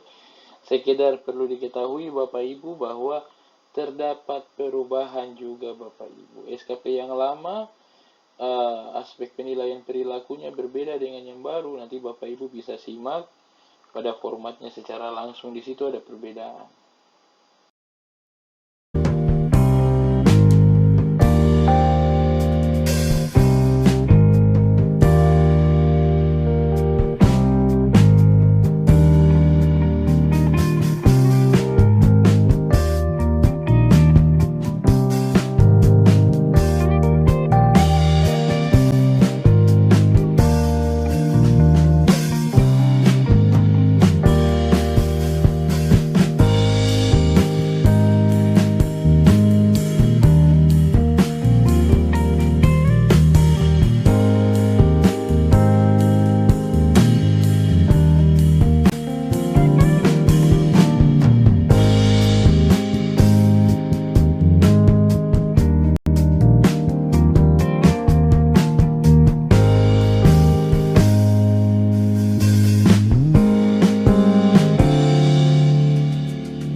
pada bagian berikutnya, yaitu format SKP untuk periode kedua, yakni Juli sampai dengan Desember. Kita langsung masuk pada bagian pertama, yaitu perubahan paradigma SKP berbasis kerja menjadi SKP berbasis hasil. Atau dengan kata lain, sasaran kerja pegawai menjadi sasaran kinerja pegawai. Nah, di situ kalau Bapak Ibu lihat di catatan pentingnya, bagian atasnya di situ sudah dikatakan bahwa butir kegiatan tugas jabatannya dirubah menjadi indikator kinerja utama. Kalau kita tahu dulu, uraian tugas jabatan. Uraian tugas jabatan itu kan masih bahasa, istilahnya bahasa kerja, informasi jabatan semata. Tetapi seperti saya sudah sampaikan sebelumnya, ketentuan-ketentuan terbaru membuat SKP posisinya semakin dekat, atau artinya mendekatkan sasaran kinerja instansi pemerintah dengan SKP. Otomatis ada beberapa bahasanya yang dibuat serupa dengan bahasa yang ada di sistem akuntabilitas kinerja instansi pemerintah. Salah satunya adalah yang dinamakan indikator kinerja utama atau IKU. Nah, di situ jadi bahasa hasil yang selama ini kita bilang bahasa kerja, yang tugas jabatan SKP berbasis kerja, atau hanya berbasis tupoksi semata berubah menjadi SKP berbasis kinerja atau bahasa hasil. Nah, bahasa hasil apa yang di situ dimaksudkan? Yang dimaksudkan di situ adalah indikator kinerja individu. Jadi uraian tugas jabatan itu apa yang Bapak Ibu lakukan namanya indikator kinerja individu. Sedangkan kalau ditarik dari rencana kinerja instansi namanya indikator kinerja utama. Jadi dari sasaran strategis yang ada di PK diturunkan ke Bapak Ibu sekalian. Kalau di pejabat struktural, dia ambil indikator kinerja utamanya jadi sebagai rencana kinerja atasan langsung yang diintervensi. Kalau dia turun lagi ke rencana kinerja pelaksana atau staf, itu mereka biasa bilang menjadi indikator kinerja individu. Dan kemudian dari indikator kinerja itu, kemudian kita bagi lagi masuk ke dalam 3 aspek. Aspek yang lebih mendetail sebagaimana ada dalam format. Akan dijelaskan kemudian. Tapi hal yang menjadi tantangan terbesar kemudian saat ini adalah kita yang sudah terbiasa dahulunya hanya mengcopy atau mengambil saja hasil informasi jabatan yang ada di dalam Anjap ABK maupun nomenklatur jabatan yang bahasanya adalah bahasa kerja, kita rubah menjadi bahasa yang bahasa hasil. Lebih enaknya menurut praktik saya lihat berapa saat, lebih enaknya ini biasanya kalau yang ambil dari informasi yang ada di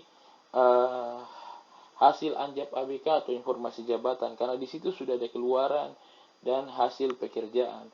Itu sudah nampak Bapak Ibu pada hasil Anjap ABK-nya, di situ indikator-indikator kinerja dari setiap jabatan. Akan tetapi ada beberapa prinsip penting. Kita tahunya di sini setiap jabatan PNS level jabatannya berbeda. Artinya mereka bilang apa? Level jabatan berbeda, kinerja jabatannya juga berbeda. Kenapa kinerja jabatannya berbeda? Karena di dalam sistem akuntabilitas kinerja instansi pemerintah ada yang namanya prosedur penjenjangan kinerja. Nah, kenapa ada prosedur penjenjangan kinerja Bapak Ibu? Hasil akhir dari prosedur penjenjangan kinerja, bahkan SKP yang kita susun, itulah yang akan menjadi yang namanya pohon kinerja. Pohon kinerja itu yang menggambarkan satu instansi sebenarnya pembagian tugasnya ke bawah, bagaimana sehingga semua orang bisa mendapat pekerjaan, tidak ada unit yang menjadi gabut, tidak ada pegawai yang menjadi pegawai yang tidak ada pekerjaan, kalau betul-betul dilakukan dengan baik. Oke, kita back to laptop saja Bapak Ibu. Saya rasa agak sedikit melebar sih, tapi cukup menarik kalau dibahas. Nah, di sini khusus untuk pejabat eselon 1, kata kerja atau operasionalnya biasanya merumuskan kebijakan, menetapkan, mengembangkan, dan menyelenggarakan. Nah, dia berubah menjadi kata hasil, output atau outcome. Nah, outcome berupa terwujudnya, meningkatnya DLL, output berupa indeks, laporan, pertanggungjawaban DLL. Nah, kunciannya di sini Bapak Ibu. Kalau untuk pejabat pimpinan tinggi, kalau kita bicaranya outcome, atau kita bicaranya dampak. Artinya apa? Seseorang jabatan tinggi, setiap instansi, setiap SKPD di level pimpinannya sudah lagi bukan bicara tugas manajerial di level pimpinannya yang paling tinggi. Dia sudah bicara hasil akhir dari seluruh tugas manajerial yang terjadi, yang diemban oleh setiap pejabat strukturalnya. Dia sudah berupa dampak. Artinya apa? Dia langsung berbicara RPJMD. Artinya apa? Dia sudah berbicara Renstra. Dia sudah bicara sasaran strategis. Dia sudah bicara visi misi bupati, gubernur yang tercapai. Itulah yang namanya dampak atau outcome. Sedangkan output. Output artinya apa? Produk paling akhir. Artinya apa? Kalau kita bicara dari bawahan, dia bicara bahan, konsep. Ketika naik di level struktural, di situ tugas manajerial terjadinya umpan balik, kalau mereka biasa bilang di Permen 6, terjadinya komunikasi, terjadinya perbaikan, koreksi, dia naik sampai ke level pimpinan tinggi, sudah tidak ada koreksi lagi di pimpinan tinggi, itu sudah hasil akhir, tinggal tanda tangan, tetapkan, sudah selesai di dia. Itulah yang dinamakan output kendali rendah atau output akhir. Begitu juga, semakin dia turun mulai dari pejabat eselon 2 sampai dengan pelaksana, sifatnya pun berubah. Ada yang namanya, kalau dia turun eselon 2 jadinya output antara, eselon 3 output antara, eselon 4 output antara. Dan ketika dia tiba di pejabat fungsional umum maupun fungsional tertentu, dia jadinya output tingkat tinggi. Tapi perlu dicatat Bapak Ibu, secara pengelolaan, kalau untuk jabatan fungsional tertentu, mereka kan jabatan yang bebas. Jadi pekerjaannya bukan dalam artian bebas bekerja tanpa aturan, tapi mereka ada peraturan yang mengatur nomenklatur jabatannya, serta menentukan klasifikasi jenis pekerjaan yang mereka lakukan beserta dengan satuan keluaran pekerjaannya. Jadi yang paling penting di sini Bapak dan Ibu sekalian harus memahami bahwa setiap jabatan ada penjenjangannya. Ada 3 bahasa yang dimunculkan oleh Menpan Bapak Ibu dalam hal penyusunan uraian jabatan. Ada yang sifatnya mereka bilang outcome, dampak, ada yang sifatnya output, produk, ada yang dinamakan, yang biasa mereka tambah kata di situ, outcome antara, output antara. Jadi saya cuma bilang 3 saja Bapak Ibu, ada yang output, ada yang outcome, ada yang antara. Nah, kenapa kata antara di situ Bapak Ibu? Antara artinya sebelum tiba ke tujuan, artinya di antara, bahasa simpelnya gitu, di antara tujuan akhir dengan awal pekerjaan. Awal dimulai suatu pekerjaan dengan tujuan akhir suatu pekerjaan. Output antara maupun outcome antara berada di tengah-tengahnya. Itu yang seringkali kita sebutkan ruang di mana para pejabat administrator dan pengawas berimprovisasi dalam mencapai tujuan organisasi. Karena sekarang kan mereka bilang soal apa? Human Capital Organization. Artinya apa? Tenaga kerja, pegawai bukan lagi sebatas pegawai, tetapi mereka adalah aset dari sebuah institusi, bahkan sebuah organisasi. Nah, tetapi perlu diingat Bapak Ibu, penjenjangannya harus dilakukan berdasarkan kewenangannya. Jadi, sederhananya setelah panjang lebar saya ngalur ngidul kiri kanan, mungkin saya akan bilang pelaksana, dia berbicara produk awal dasar yang dilakukan, naik ke pengawas memeriksa hal tersebut, naik ke administrator, berarti apa? Ikut mewujudkan program yang mungkin dipegang oleh administrator selaku PPK.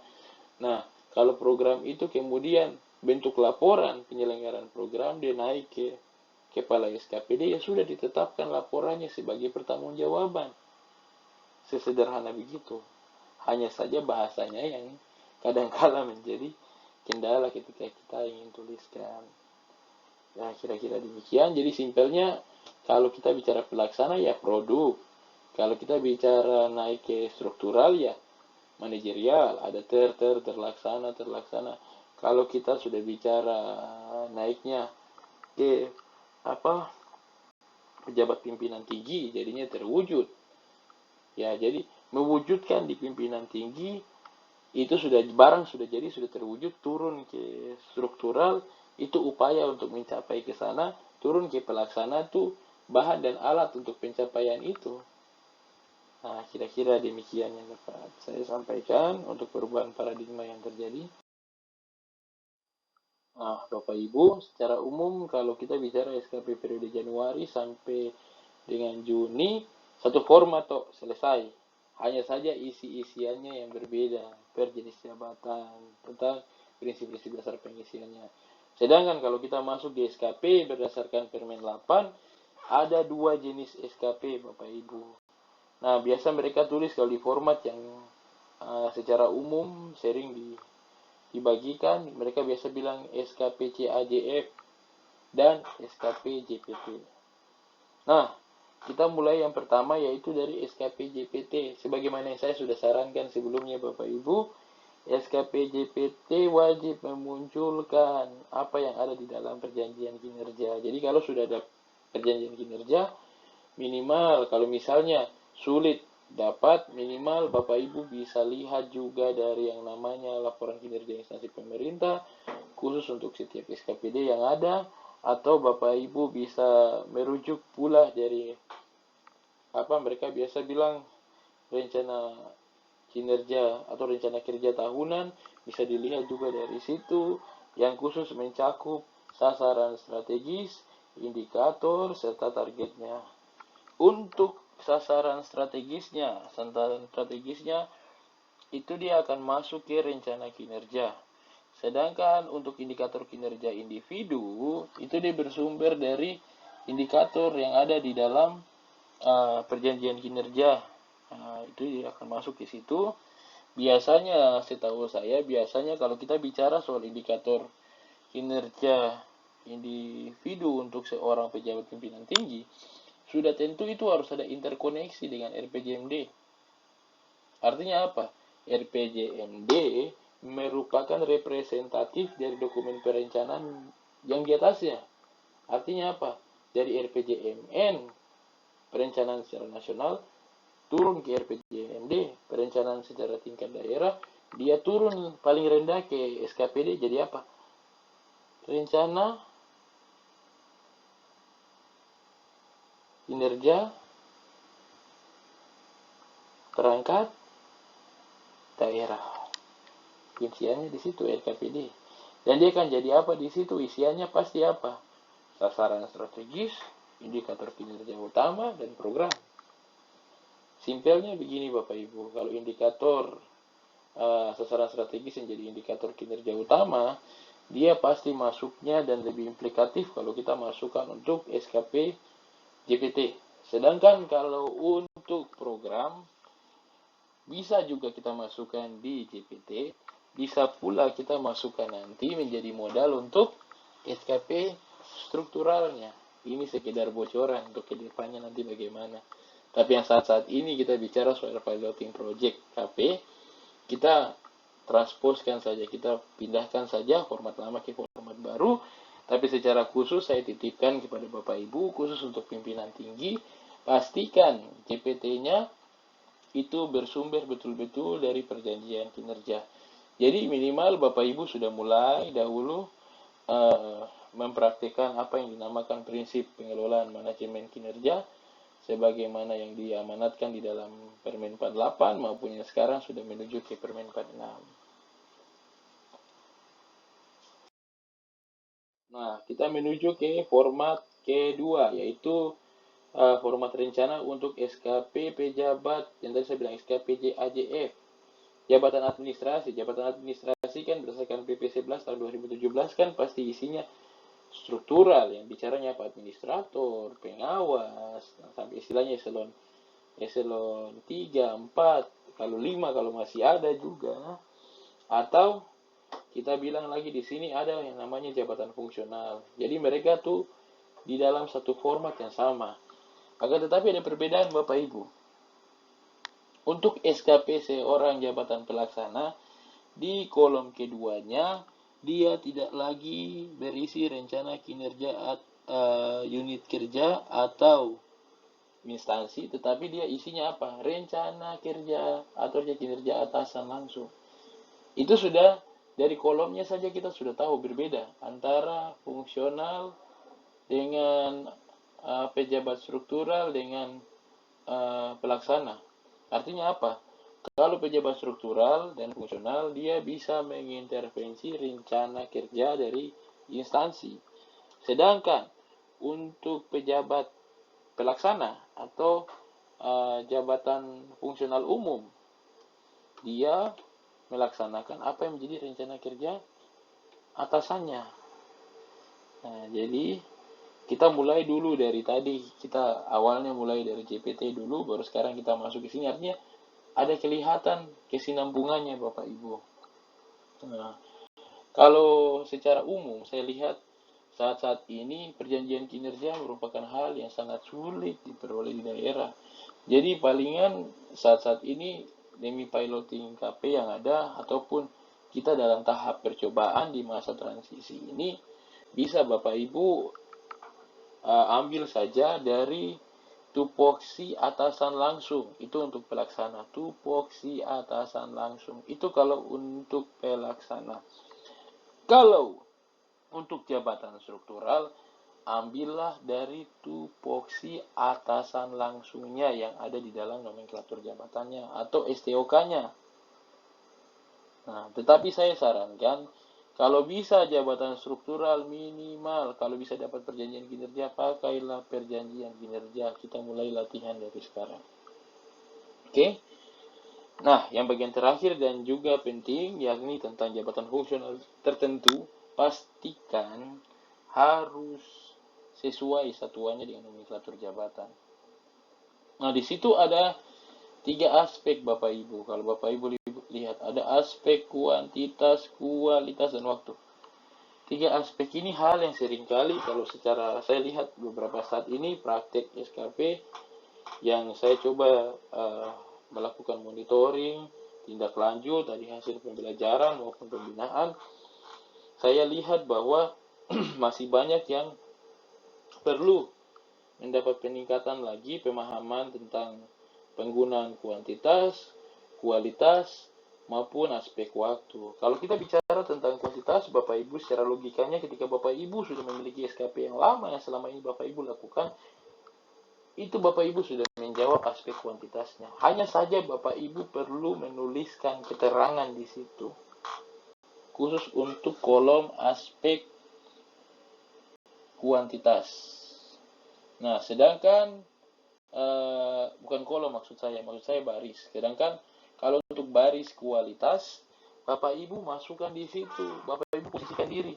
Penilaian terhadap suatu hasil pekerjaan. Apakah kita bicara persentase pelaksanaan suatu pekerjaan, kalau kita bicara terhadap suatu kegiatan dari awal sampai selesai berarti persentase pelaksanaannya, atau kita juga bisa berbicara tentang persentase ketepatan prosedur yang dipakai. Kalau mungkin kita kaitkan dengan SOP, kita bisa masukkan di situ sudah sesuai dengan SOP yang berlaku, atau kita bisa masukkan di situ sesuai dengan pedoman atau sesuai dengan juknis yang ada, bisa kita masukkan di situ. Jadi dalam hal ini Bapak Ibu memposisikan diri sebagai atasan, atau Bapak Ibu memposisikan diri sebagai penilai kinerja dari yang mempunyai SKP, melihat hasil pekerjaan dari yang mempunyai SKP. Apakah sudah baik atau belum untuk uraian tugas ini? Ditinjaunya dari mana? Apakah ditinjaunya dari presentasi pelaksanaan? Apakah ditinjaunya dari tahapan penyusunannya? Apakah ditinjaunya dari tingkatan kesalahan pada saat penyusunannya? Untuk kualitasnya, apakah ditinjau dari kualitas berdasarkan pedoman yang berlaku? Itu juga bisa dilakukan. Sedangkan untuk aspek waktunya Bapak Ibu, kita bicara di Permen 8 tidak lagi terbatas dari satuan bulanan saja sebagaimana SKP pada umumnya, yaitu SKP yang lama kita hanya bicara kuantitas bulanan. Tetapi kalau kita bicara di SKP yang terbaru, kita bisa breakdown. Artinya kita bisa bagi suatu pelaksanaan pekerjaan sampai terkecil satuannya menit sekali, detik sekalipun bisa. Nah, kunciannya dari mana Bapak Ibu? Lihat di SOP atau standar prosedur yang berlaku. Kalau dia berbicara suatu pekerjaan yang menyangkut standar, mencakup standar pekerjaan berapa menit setelah yang minimumnya bisa dimasukkan di sini. Jadi pada umumnya kita bicara saat ini kalau dalam periode KP Piloting Project, lebih enaknya Bapak Ibu kita pakai saja untuk kuantitas yang standar, begitu pula kualitasnya pakai yang standar saja, sedangkan waktunya dipakai yang standar saja, yakni 6 bulan.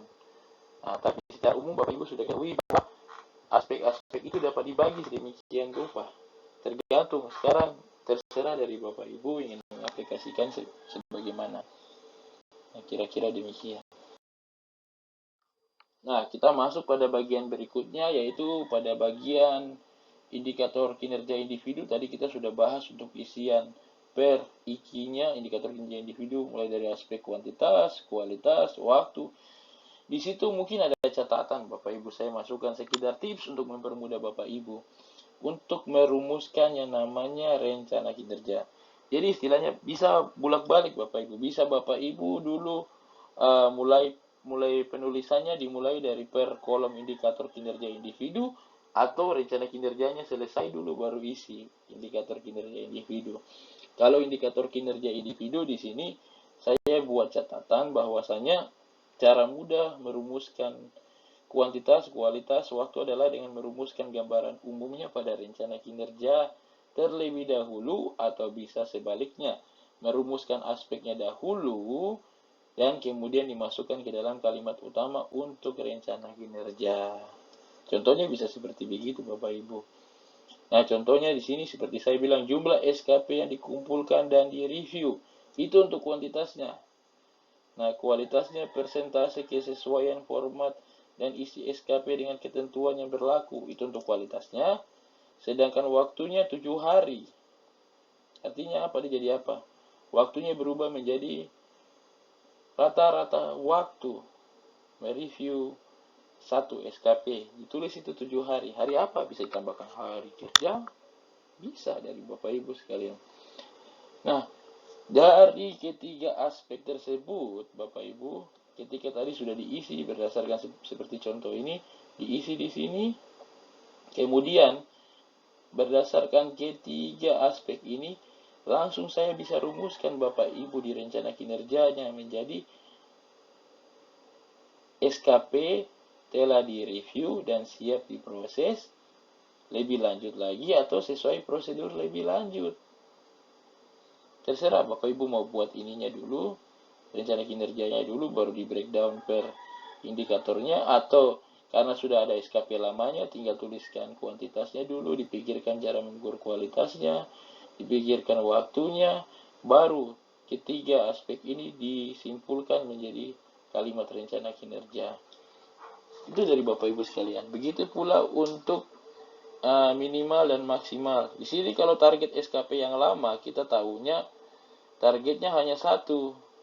Nah, saya sarankan kemarin di pengarahan maupun kesempatan untuk mengarahkan terkait piloting KP untuk 7 kabupaten di wilayah kerja, saya sampaikan bahwa apa? Lebih gampangnya, jikalau sudah memakai satuan satu target, ya satu target saja. Kecuali kalau kita ingin lebih mendetail, mungkin pegawai yang bersangkutan dia menyusun SKP-nya sendiri. Tapi kalau misalnya dalam prakteknya, dalam hal ini pengelola kepegawaian yang kemudian menjadi pihak yang istilahnya mereka biasa bilang sasaran terakhir untuk menyusun SKP, mau tidak mau harus ada tips maupun trik yang bisa dipakai untuk mempermudah penyusunan SKP itu. Di tahun 2021 saya sarankan pakai saja single target. Kenapa ada minimal dan maksimal target di situ? Itu memungkinkan nilai SKP yang terbaru di Permen 8 itu menggunakan sistem rentang nilai. Artinya apa Bapak Ibu? Jikalau per aspek ini kita masukkan ada rentangnya di sini, berarti selama nilai itu masih berada di dalam rentang, nilai tersebut adalah kategori baik, dan kategori baik itulah yang ingin dicari untuk syarat kenaikan pangkat. Jadi pastikan Bapak Ibu, kalau ingin pakai yang rentang, selama masih di dalam rentang nilai itu masih baik, bahkan lebih dari rentang nilai itu sangat baik. Tapi jangan coba-coba di bawah. Pada intinya apa? Jangan di bawah nilai maupun rentang yang sudah dimasukkan. Terus untuk satuannya Bapak Ibu, di kuantitasnya di sini bisa tulis satuannya sama persis dengan SKP periode pertama, atau memang mau disesuaikan sebagaimana saya beri petunjuk sebelumnya, atau begitu pula untuk kualitasnya di sini. Kualitasnya di sini persentase atau tingkat.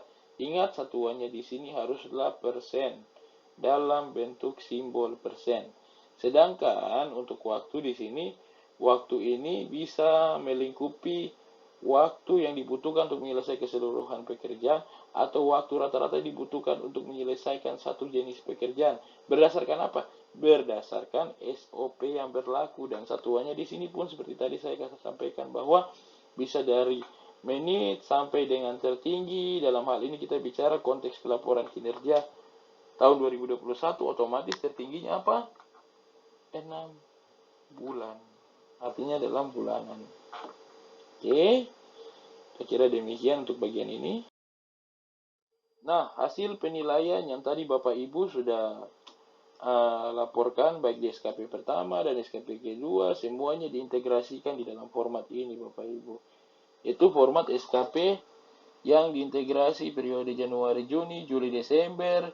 Tetapi pastikan Bapak Ibu untuk nilainya di sini ya. Januari, Juni, integrasinya sama persis nilai integrasinya dengan nilai yang ada di dalam penilaian atau pengukuran SKP periode Januari dan Juni untuk perilakunya. Sedangkan untuk tanggalnya juga sama persis dengan tanggal penetapan penilaian untuk periode Januari dan Juni periode pertama. Begitu pula untuk periode kedua Juli sampai Desember. Penetapannya tetap sesuai sebagaimana yang ada di SKP periode kedua tadi. Nah, Bapak Ibu, kita masuk pada bagian berikutnya, yaitu lampiran penilaian perilaku kerja PNS. Nah, pada lampiran penilaian perilaku di sini saya ingin menyinggung yang tadi saya sampaikan bahwa terdapat perbedaan Bapak Ibu, perbedaan penilaian aspek perilaku dalam SKP model lama dan SKP model baru. Pada SKP model lama, di situ ada dua komponen yang kemudian dihilangkan dalam penilaian perilaku SKP model baru, di mana di model lama adanya integrasi dan disiplin. Sedangkan di SKP format Juli sampai dengan Desember, inisiatif kerja ditambahkan di situ, sedangkan dua aspek integrasi dan disiplin dihilangkan. Artinya apa? Ini sudah mendukung kebijakan pemerintah Bapak Ibu ke depannya. Dengan kemudian akan dilaksanakan dulu kita tahu ketika COVID adanya WFH, WFO, kita tahu ada juga working flexible arrangement di mana memungkinkan PNS bekerja mobile dimanapun mereka berada. Jadi ke depannya sesungguhnya yang dikejar adalah bagaimana seorang PNS bisa menginisiasi dirinya untuk bekerja, atau yang seringkali saat ini kita bilang dengan ASN berakhlak. Core value ASN berakhlak artinya apa? PNS haruslah PNS yang berakhlak. Artinya apa? Sebenarnya kenapa harus ada core value Bapak Ibu? Core value menandakan bahwa nilai-nilai seorang PNS mengabdi bagi bangsa dan negara itu dimulai dari dirinya sendiri. Keinginan pribadi, bukan lagi dipaksa oleh sistem, dipaksa oleh hukuman disiplin yang mengejar, bahkan dikejar-kejar, bahkan saat ini banyaknya pelanggaran disiplin. Sesungguhnya yang terpenting adalah satu Bapak Ibu, inisiatif untuk menjawab berbagai tantangan organisasi. Jadi SKP bukan lagi dituntut sekedar pencatatan soal apa yang Bapak Ibu lakukan, tetapi sebenarnya ke depannya akan betul-betul bisa mendokumentasi yang namanya apa? Apakah Bapak Ibu sudah menjadi pribadi yang transformasional atau transformatif atau belum? Pribadi yang dapat memberikan dampak kinerja yang meningkatkan perolehan atau pencapaian kinerja instansi di mana Bapak Ibu mengabdi. Itulah yang akan dituntut. Mohon maaf, agak sedikit keluar, tapi memang itulah ke depannya akan berubah Bapak Ibu. Kita tidak lagi berbicara soal seorang PNS yang disiplin, seorang PNS yang berintegrasi, artinya bukan integrasi, mohon maaf, integritas. Kita berbicara tentang apa? PNS yang memiliki inisiatif kerja yang tinggi. Semuanya dimulai dari dalam. Dan hal itulah yang akan nampak sebagaimana kami umat beragama. Kalau saya dari perspektif Nasrani, kita bilangnya apa? Semua nampak dari buahnya. Dimulai dari dalam, memberi dampak ke lingkungan di sekitar. Itulah yang dinamakan bukan lagi dipaksakan, tetapi inisiatif dari diri sendiri, mengerti bahwa hanya di Indonesia tahunya pegawai negeri sipil, tetapi di luar negeri kita tahunya apa? Civil servant, pelayan masyarakat. Jadi apa? Melayani dengan prima demi kemajuan bangsa, kemajuan negara, dan terlebih dari itu paling terkecil adalah beribadah lewat apa yang kita lakukan. Sehingga semuanya dimulai dari diri sendiri, memberi dampak yang luar biasa pada lingkungan di sekitar kita. Terkait dengan pelaporan kinerja PNS tahun 2021, di situ kita berbicara tentang aspek penilaian haruslah baik.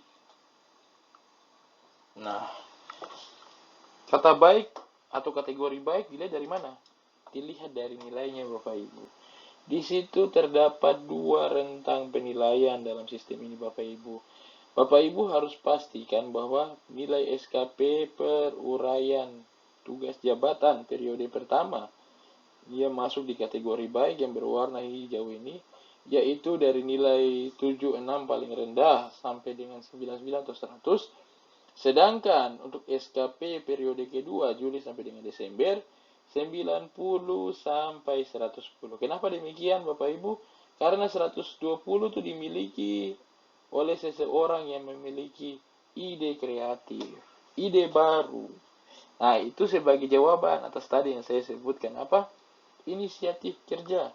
Inisiatif di Permen 6 tahun 2022 di situ dikatakan apa? Ada transformatif di situ. Ada kemauan untuk mentransformasi keadaan yang ada. Artinya apa? Harus ada ide baru. Tetapi khusus untuk KP kali ini, Bapak Ibu, pastikan nilainya semua di dalam kategori yang saya syaratkan tadi. Yang SKP lama 76 sampai dengan 99 100. Sedangkan SKP yang baru rentang nilainya mulai dari nilai prestasi sampai per butir kegiatan maupun nilai perilakunya per butir pun mulai dari 90 sampai 110. Triknya untuk dapat itu khusus untuk penilaian SKP periode kedua adalah pastikan Bapak Ibu pada bagian penilaiannya atau rumus Excelnya Bapak Ibu jangan memilih maksimal.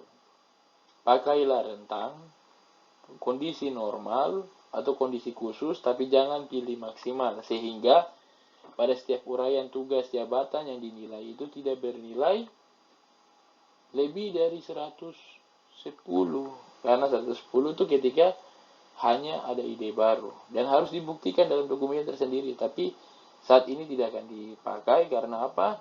Kedepannya setelah pemberlakuan masa transisi ini kita akan menggunakan Permen 6 yang hasil nilainya bukan lagi dalam bentuk angka tetapi lebih pada bentuk kuadran. Jadi kita mulai biasakan dahulu Bapak Ibu penggunaan bahan dan alatnya, kita menjadi familiar di masa transisi ini sehingga kedepannya bisa lebih mudah lagi.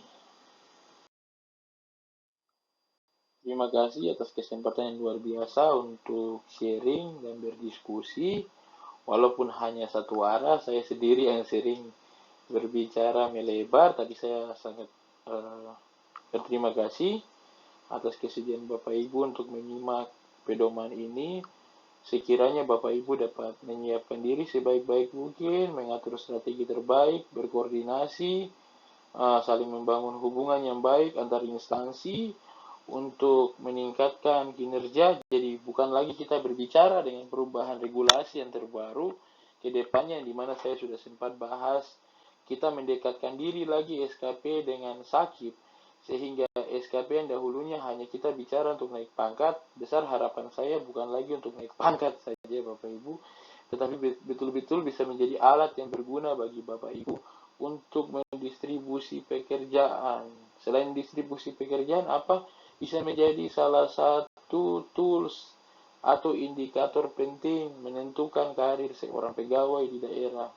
Karena tahun ini, tahun 2022, sesungguhnya tahun manajemen talenta. Jadi kedepannya, kalau kita bicara kinerja, kita bicara SKP, kita bicara manajemen talenta. Kita bicara manajemen talenta, kita bicara pola karir. Bahasa sederhana pola karir, kita bicara apa? Kepastian untuk pengembangan karir setiap PNS. Jadi pesan dan titipan saya pada Bapak Ibu sekalian, mohon di-share kembali video ini agar dapat berguna bagi sesama para ASN maupun seluruh masyarakat di tanah Papua. Jangan lupa komen, like, subscribe. Jangan lupa juga untuk memberikan komentar apabila ada hal-hal baru yang dapat saya sampaikan juga melalui media ini, sekiranya dapat berguna bagi kita sekalian dan demi kemuliaan Tuhan di atas tanah ini. Amin.